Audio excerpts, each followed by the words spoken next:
You will hear a number of different recordings, and you will have to answer questions on what you hear. There will be time for you to read the instructions and questions, and you will have a chance to check your work. All the recordings will be played once only. The test is in 4 sections. At the end of the test, you will be given 10 minutes to transfer your answers to an answer sheet. Now turn to Section 1. Part 1. First, you have some time to look at questions 1 to 4.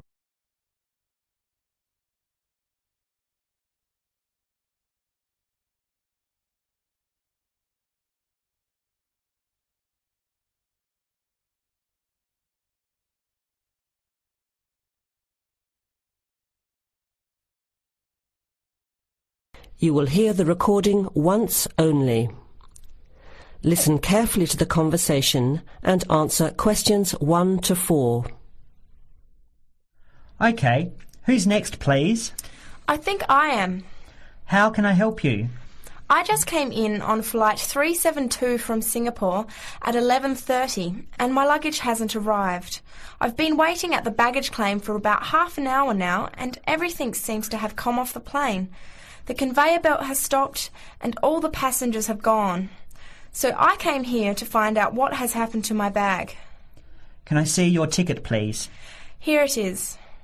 So you came from Hong Kong today and changed planes in Singapore, right? Yes, the connection in Singapore was a tight one. The plane got in late and I had to rush to get to the next flight. That's the problem right there. There wasn't enough time to get your bags onto the connecting flight. Normally, Singapore Airport is very efficient.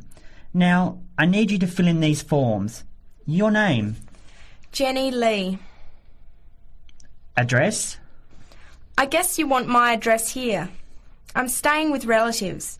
Just a minute, I'll have to look it up. It looks like 583. No, it's 533 East 67th Street in Riverside. Do you have the phone number there? Yes, I do. It's 93014269. So you came in on Qantas Flight 392. Do you know the number of the flight out of Hong Kong? Let me see. I think it was Cathay Pacific 900 or something.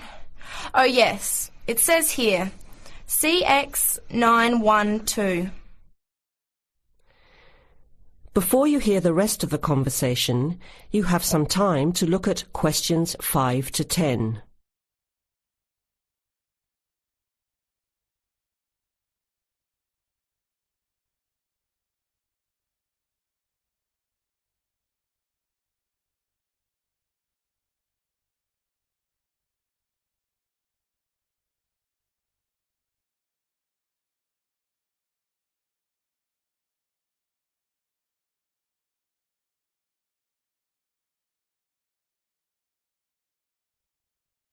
Now listen and answer questions 5 to 10. Right. Now, I need a description of the luggage. How many pieces did you check in? Just one. Can you describe it for me? Here is a picture to help you. Okay. It's a big bag, like this one. Rectangular. Not hard shell, but soft covered, and it has a zipper around the front. Is it black? No, sort of a grey colour. Any identification? Just a tag with my name on it. Any other features?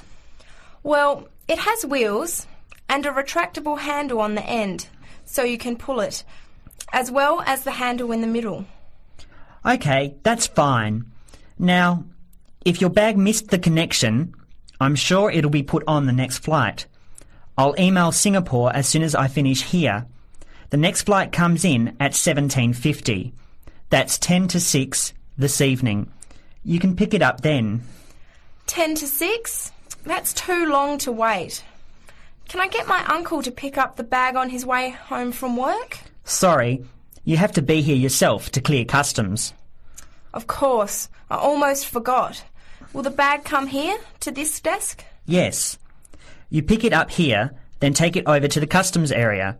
By the way, don't forget to bring your passport. You will also need to have the key plus your ticket with a baggage claim number on it. Oh, okay. Guess I'll have to come back tomorrow then. It's lucky I packed everything I need for now in my carry-on bag. Yes, that's always a good idea. Be prepared.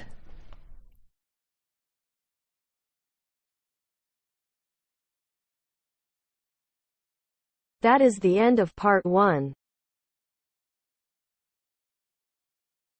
You now have half a minute to check your answers.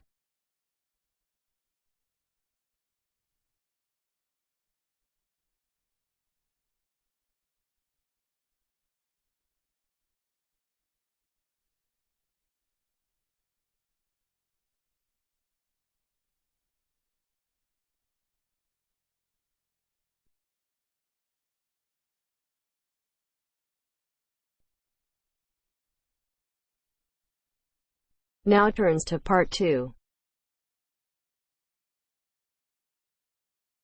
Part 2.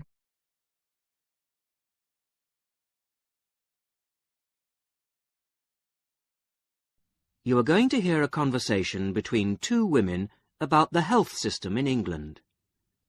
First, you have some time to look at questions 11 to 17.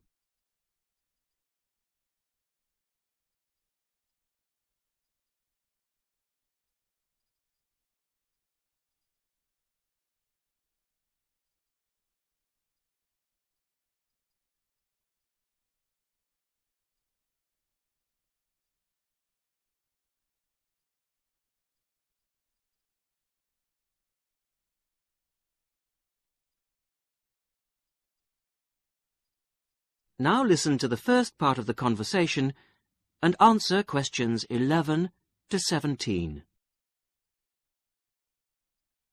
Hello, Mrs. Sutton. Come in. How are you settling in next door?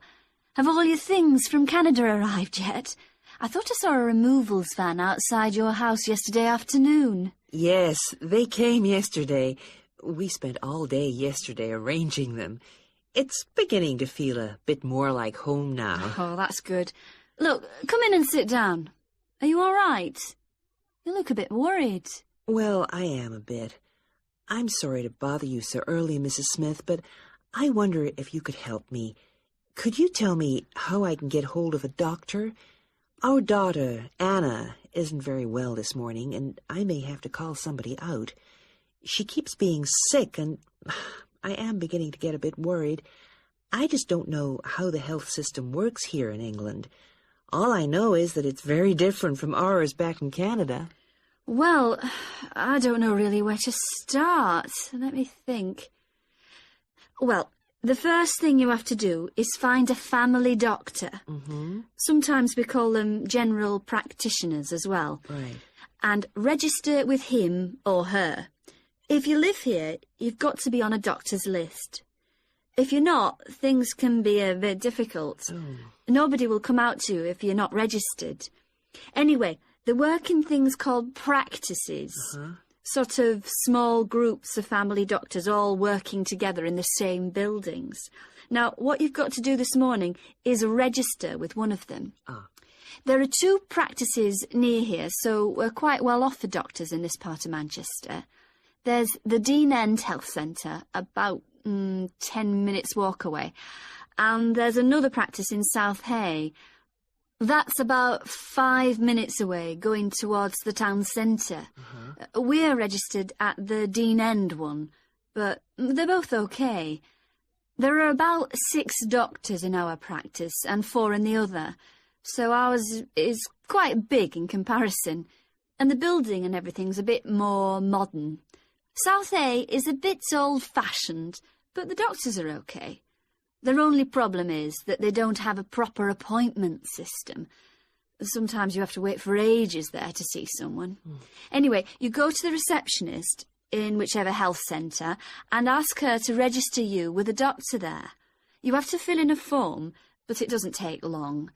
Ours is called Dr. Jones, and we've been going to him for years, ever since we moved here 15 years ago. I wouldn't say he's brilliant, but I suppose he's all right, really. We're used to him now.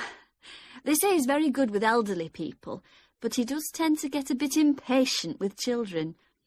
Listen, the one who's supposed to be really good with small children is Dr. Shaw. I've heard lots of people say that. She's young and she's got small children of her own, so you could try registering with her.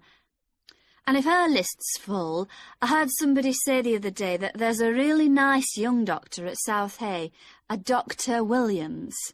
He holds special clinics for people with back trouble, but that's not really your problem, is it? Now you have some time to look at questions 18 to 20.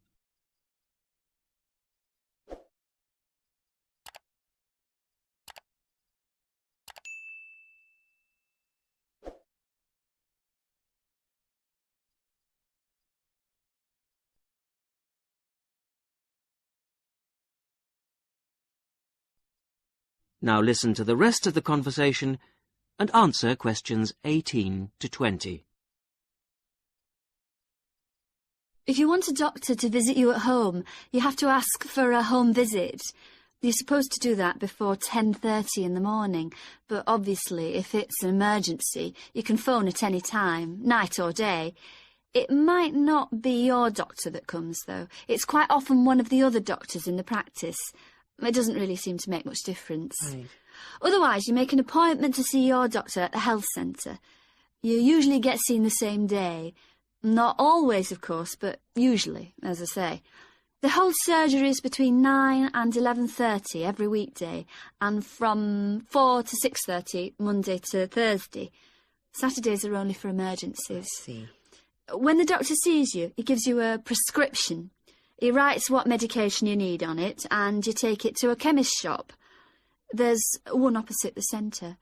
If it's for a child under 16, you don't have to pay, so if it's for Anna, there's no problem. The same thing goes if you're unemployed or retired, or if you're pregnant. Just as well, because it's not cheap. You pay the same price for each item the doctor has prescribed. At the moment, it's something like £5 per item. So you pay for the medication, but the consultation with the doctor doesn't cost you anything. It's completely free as long as you're a resident here. You're going to be here for 3 years, aren't you? So, well, there shouldn't be any question of you paying anything to see the doctor. So that's one less problem to worry about. Look, Mrs. Sutton, if you want, I'll sit with your daughter for half an hour if you want to go down to the health centre to register. It's no trouble, really, don't worry. Are you sure you wouldn't mind? That would really help me a lot. I'll ask them if they can send someone round later to see Anna. I think I'll try the Dean End Centre. Good idea. Don't worry about Anna. Right. I'll be back as soon as I can.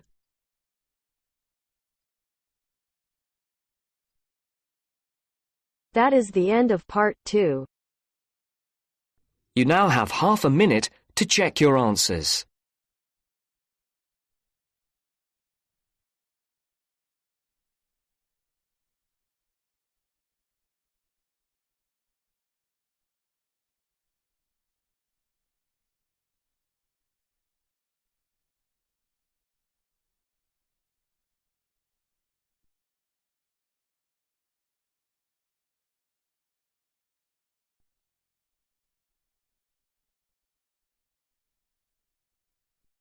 Now turns to part 3. Part 3. You will hear a group of students, Henry, Joe, Nancy, and Gordon, discussing changes to their work experience placement arrangements. First, you have some time to look at questions 21 to 26.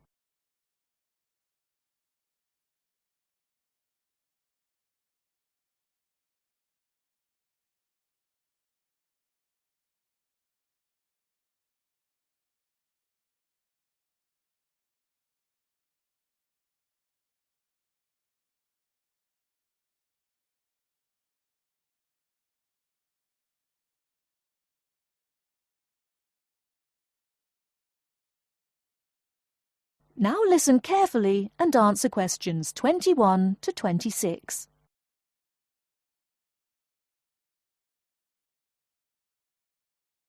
Look, there's the notice that Professor Jones told us he'd be putting up confirming the details of our work experience placements. But I thought that was already arranged. No, he said he'd have to check with the companies that the days we preferred were okay for them. Let's see if any have changed. Teresa's not here today, but her name's first.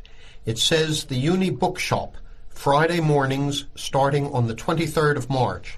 So nothing's changed. I'll let her know. What about Manuel? He's not here either. Is he still going to the music store in the High Street?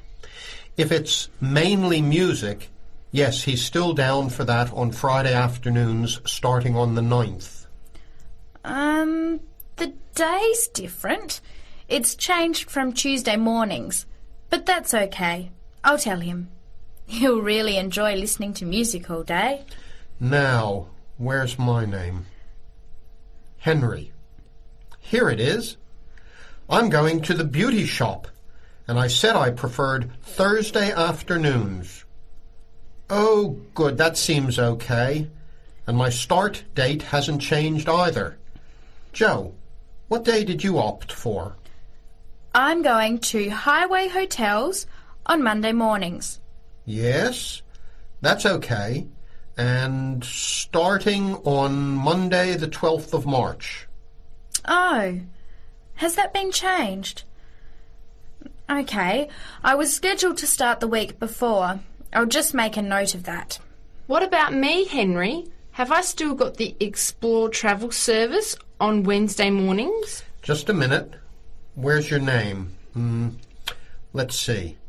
Nancy. Okay, here it is. Explore travel on Wednesdays, yes, but afternoons, and starting date is Wednesday the 14th of March. Has the date changed? No, not the date, just the time, which is fine. I'll get to sleep in. You lazy thing, Nancy. Chris's name is next on the list. Gorgeous Gowns Fashions. What a name. Yes, it sounds good, doesn't it? I'm hoping he'll bring me some free samples. So, has he still got Wednesday mornings? Yes, Wednesday mornings starting on the 14th of March. Okay, I'll tell him when I see him tonight that his arrangements haven't changed. Gordon, what about you? I chose that software company that makes computer games. I can't remember its name, but I asked for Tuesday afternoons. Oh, yes. Here it is. Games to go on Wednesday mornings. There's a note here saying they have their weekly staff meetings on Tuesday afternoons, so that wouldn't be much use to you. That's why they've changed it to Wednesdays, starting on the 21st of March, so you can see their working setup. OK, I'm glad they've changed it. I don't think I'd want to sit through a meeting every week. Before the conversation continues, you have some time to look at questions 27 to 30.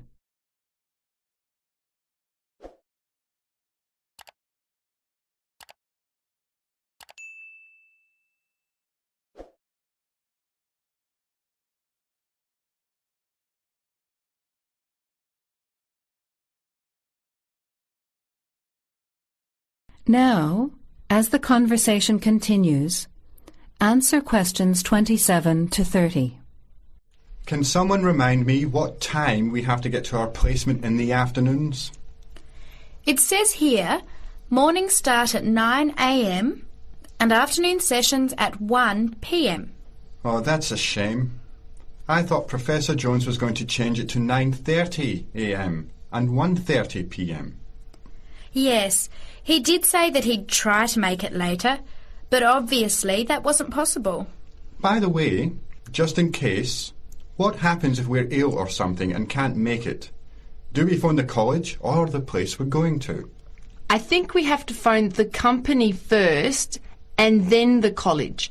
Didn't you get the information sheet about work experience at our last seminar? No, I missed it because I had to go to the dentist. What else did it say? Well, we have to do a total of 24 hours altogether. So if we miss one of the arranged sessions, we have to organise another time to make up the hours. And he gave us details of the presentation we have to give about our work experience. Oh, really? What do we have to do? In week 10, we each have to give a presentation to the class about the company we've been with. It's 30% of our final mark for this subject, so it's going to be a lot of work. Yes, he's expecting us to do a lot of research while we're there so that we can outline the history of the company, its management structure, number of employees, other branches, etc.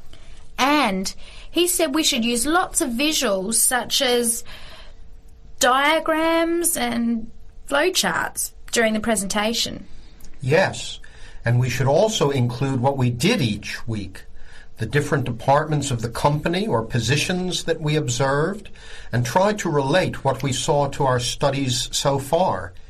He gave examples like management style, accounting systems, information technology, and so on. You were right. It sounds like lots of work. That is the end of part 3. You now have half a minute to check your answers.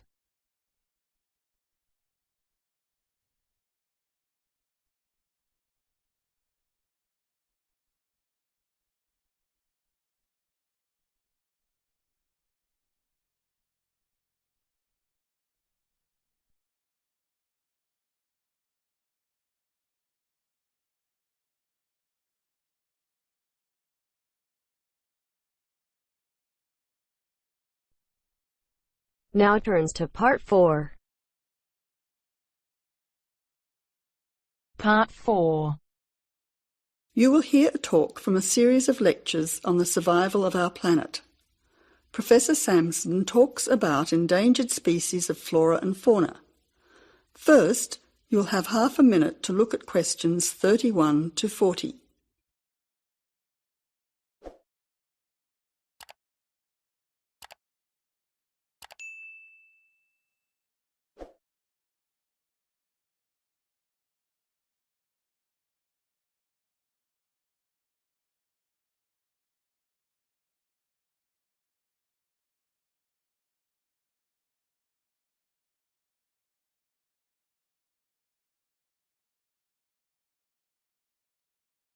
Now listen carefully to the talk and answer questions 31 to 40.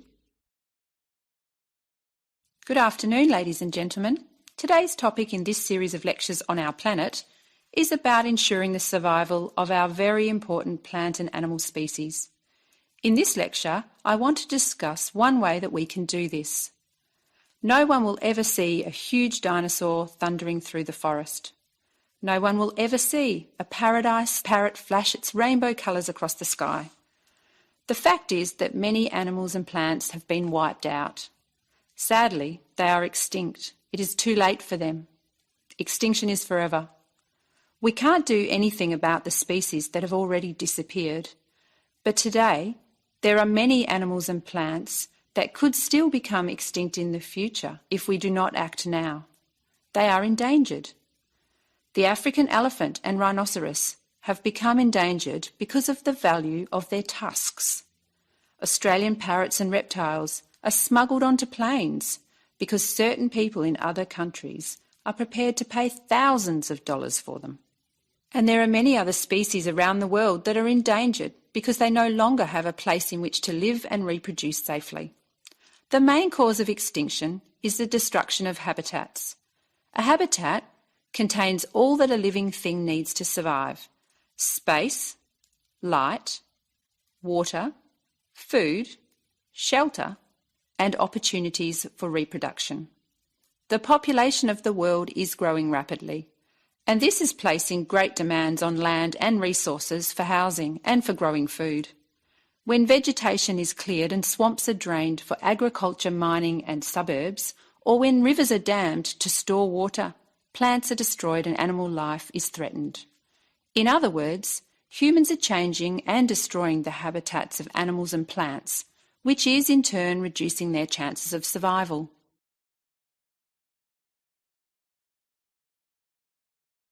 So how can we conserve habitats and help save endangered species?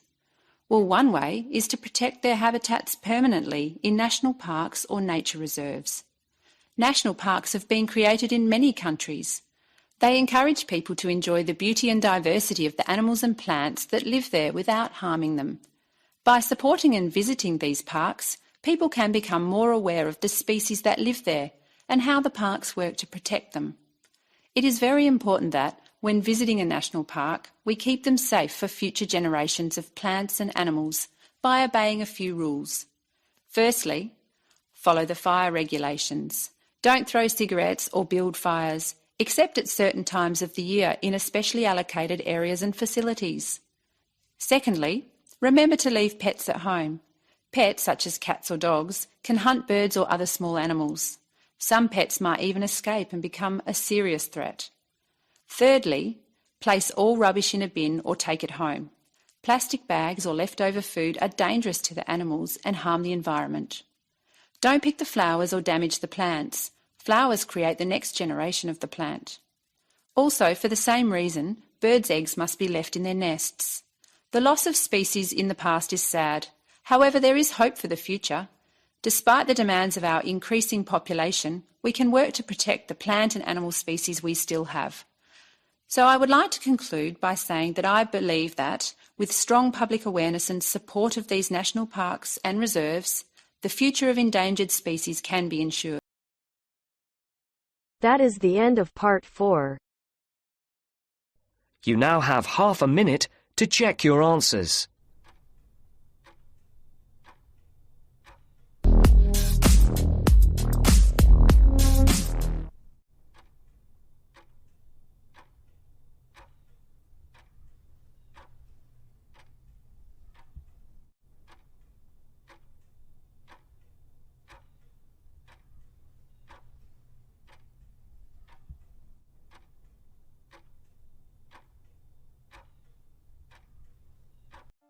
That is the end of the listening test. You now have 10 minutes to transfer your answers to the answer sheet.